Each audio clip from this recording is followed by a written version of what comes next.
Hi.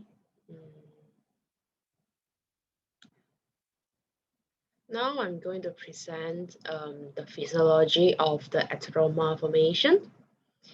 The starting point of the atheroma formations is endothelial dysfunctions or activations.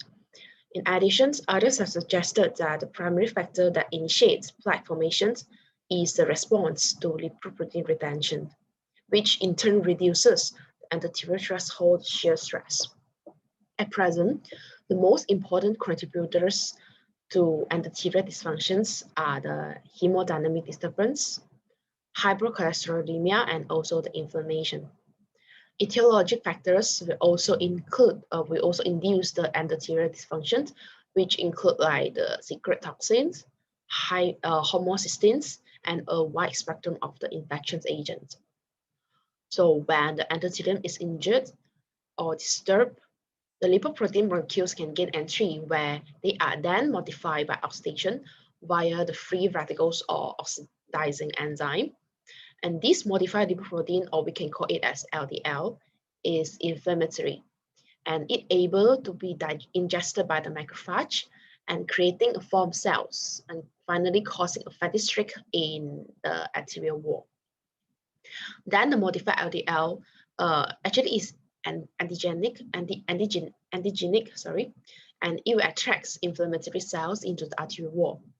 It may also lead to the expression of the adhesion molecule, like the vascular cell adhesion molecule 1, and also like the P-selectin, and chemokines like monocyte chemoattractants peptide that participate in the platelet aggregations, lymphocyte and also monocyte adhesion and also infiltration will then initiating the inflammatory process. Like the molecule tree, the molecule I mentioned just now will finally initiate the inflammatory process. Okay, so this inflammatory mediated cascade promotes a phenotype change of the vascular smooth muscle cells, the VSMCS, from the contractile phenotype states to the active synthetic state. The VSMC in the synthetic state can migrate and proliferate from the media to the intima, where they will produce excessive amount of the extracellular matrix like collagen, elastin, and also the proteoglycans. And that will transform the lesion from a fibrous plaque, transform the lesion into a fibrous plaque. So here are the 4 steps which the atheroma will form. Okay. Next will be the treatment. Here, as you can see, is the life change. You should change your lifestyles in order to treat your heart disease, the coronary heart disease, if you're diagnosed with it, like quit smoking, eat healthy foods, exercise regularly, lose excess weight, and also reduce stress. Here are some common tips. Like not even if even you are not diagnosed with the disease, you should like have this healthy lifestyle. Next would be the drugs. Like here are a list of drugs I mentioned here. We can be used to treat your heart disease, but I will not mention it one by one. This is a waste of time. But if you need a further explanation, I can provide you with the information.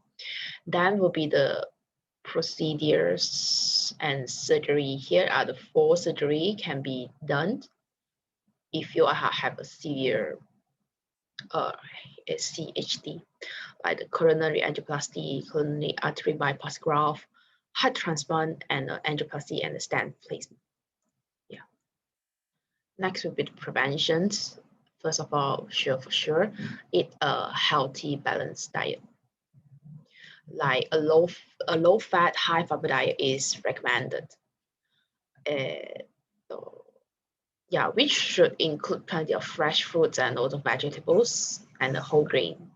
Limit the amount of salt you eat to no more than 6 grams a day, as too much salt will increase the blood pressure. Like the 6 grams of salt is about 1 teaspoonful. Next will be like avoid food containing saturated fats because this will increase the levels of bad cholesterol in your blood. There are 2 types of fat which are saturated and unsaturated. Foods which is high in the saturated fat is like the meat, pies, sausage, and the fat cuts off the meat or the butter.